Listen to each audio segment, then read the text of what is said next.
we got our designs ready.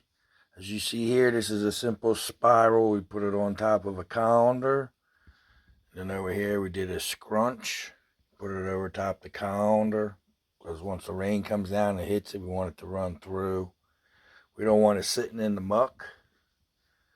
So the first thing we're actually going to do, since the shirt is already dry, we try to press it down somewhat. Get the curvature of the colander.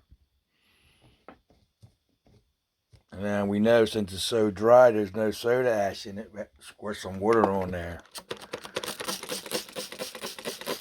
We do this for a couple reasons. We can lay down our dye on top of it. It'll make it stick better to the shirt.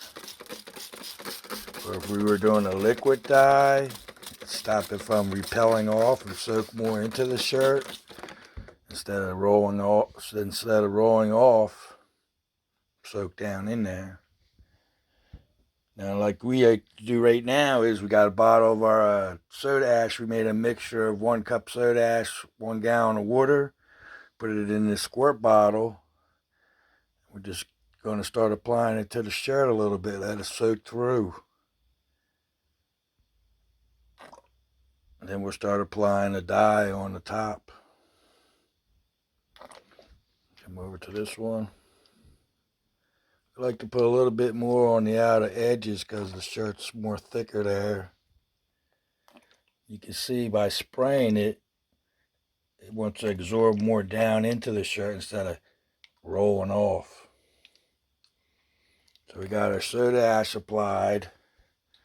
We'll let this sit for 5 minutes or so just to let it seep down. And then we'll put on our dye and continue from there. Okay, we did our dye placement. On this one here, the scrunchie, we actually had a little bit of peach left over, very little, so we just sprinkled it all as a base color. And then we did some dividing lines up here with a bright yellow and fuchsia.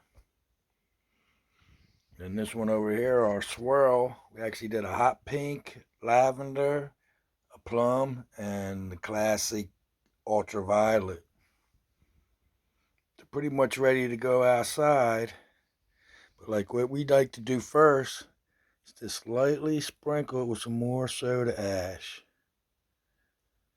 Soda ash is very important to keep up the pH level, keep it bonding, keep the bright colors. You want that vibrance in there. I might actually go out and do this one more time during the rain. Like I said, we're putting it out in the rain. Now obviously you want to make sure it's going to rain enough. So I would advise not even doing this unless you're going to get 1 to 2 inches of rain within like a 12-hour period or so. So pretty much here, we're all ready to go outside. I didn't even use all the soda ash. I'll use some more later. We'll go place these out in the rain, and we'll take it from there. Spiral, scrunch. Been sitting out here for about a half an hour. As you can see, it's only a light rain right now, but we're supposed to get up to 2 inches to the next 12 hours. So we'll just let the rain keep doing its job. We'll come out and check it out in a couple more hours. If we need to be, we'll add some more soda ash. And take it from there. So it's about 12 hours later. Cut the rubber bands on here to get the more of the flow. You can see it's still raining out. This one here, you can actually see it was raining so hard. The purple, when the rain was hitting this purple, it was hitting so hard it was bouncing up over here. And this, you definitely want to keep it more separated. We emptied out the container, was half full. We just emptied it out. And we just let them sit out here till it keeps on raining. Here's the scrunch one we did. Out in the rainstorm, the scrunch.